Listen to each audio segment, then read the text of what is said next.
Panawagan daw ng religious group na Iglesia ni Cristo na may mapanagot sa katiwalian ng gobyerno pero hindi sila sang-ayon sa anumang kudeta na labag sa konstitusyon.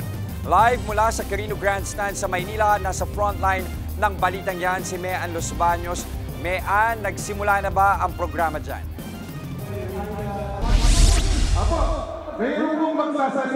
Yes, Jester, pasado alas 4 ng hapon, nagsimula mismo yung formal na programa ng Iglesia ni Cristo. Nandito tayo mismo nakatayo sa Quirino Grandstand at yung aking nasa likuran yung mismong entablado kung saan nagsasalita yung ilan sa mga ministro at yung mga host. Simula pa kanina yung mga host at yung ilang mga intermission numbers, but yung mga ministro nag-start at 4 p.m. Panawagan nila, Jester, transparency, accountability at justice.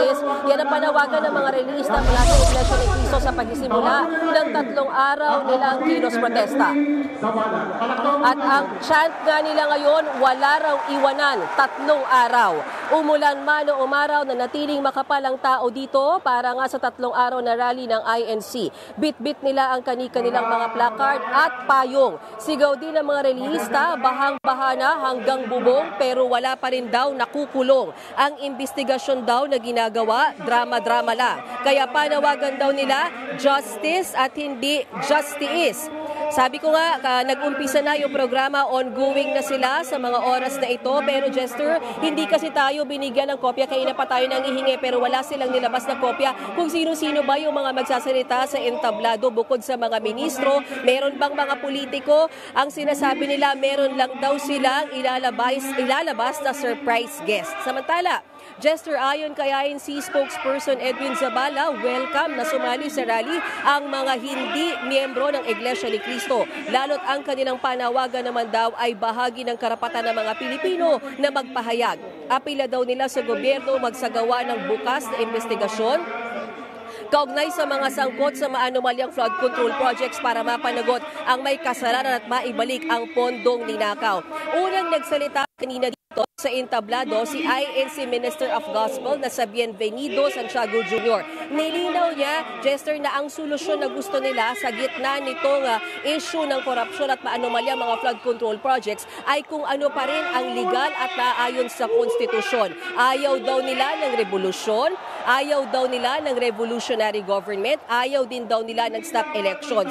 Hindi rin daw nila layunin, Jester, na pabagsakin ang pamahalaan. Ang gusto lang daw nila mapatalsik at mapanagot kung sino ang may kasalanan at ibalik yung pera na ninakaw mula sa kaban ng bayan. Bago ko tumayo dito sa live point, Jester, ay nakausap din natin si Manila Mayor Isko Moreno at ayon sa kanya, wala naman silang natanggap na anumang threat ng kaguluhan. Simula pang kaninang umaga hanggang ngayong hapon, generally peaceful daw sa buong Maynila. Bagamat nakaspread kasi itong rally na ito at nakatakdang mag-converge pa hanggang gumagabi. Sabi ni Manila Mayor Isko Moreno ay willing sila na payagan or papayagan talaga nila mag-overnight yung mga rallyista dito sa Quirino Grandstand at kung sakaling umulan na naman nga, bukas yung kanilang mga sports center gaya ng nasa Delpan at San Andres. Balik sa iyo, Jester. Mean, matanong ko lang, kamusta naman yung police presence dyan sa Quirino Grandstand? Babanggit mo nga, hindi naman nagkaroon ng kaguluhan pero hindi rin naman ba nagkakaroon ng iringan sa pagitan ng grupo ng INC, mga rallyista, pati na rin ng mga pulis? So far, ang nakita ko kanina sa paligid, distansya naman yung mga pulis.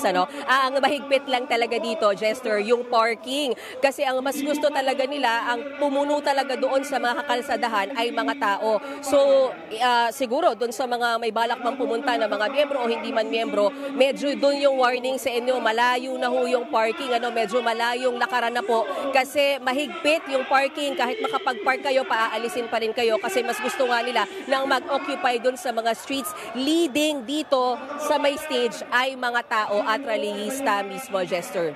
Mean, bilang kanina dun sa report mo talaga nag-focus dun sa programa, dun dyan sa rally. Matanong ko lang, ang INC kilala din sa pagboto, lalo tuwing election block voting. At kanina, they want to hold into account yung mga corrupt na officials. May naging pagbanggit din ba tungkol dun sa mga nasuportahan din ng mga politiko ng mga nagdaang eleksyon at kung sakali mang itong mga taong to ay sangkot sa korupsyon, handa rin ba sila na usigin?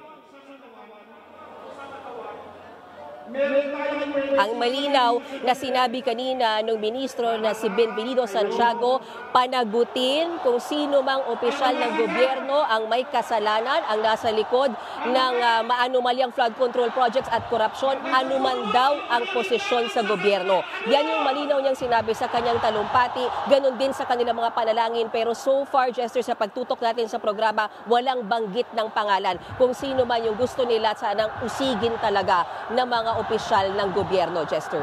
Ito, Mean, medyo 3-day rally. Paano nila balak pakapalin yung programa? Medyo parang panatilihin na andyan yung mga tao na hindi ninipisan o hindi mawawala.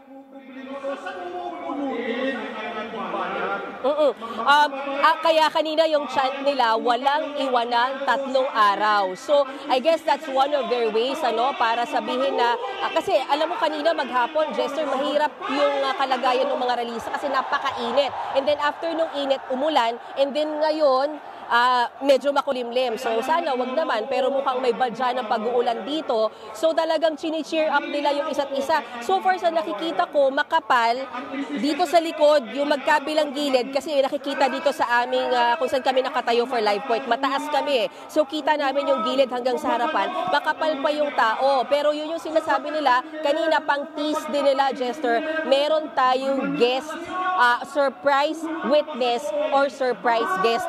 Kanina pa rin namin tinatanong kung sino yan, politiko ba yan, ayaw sabihin sa amin. Pero may media center kasi kung saan ako babalik after ng live ko dito. Kasi doon idadalhin kung sino man yung guest na yan, kung sino man yung surprise guest na yan, para ma-interview natin before daw siyang umakyat ng entablado.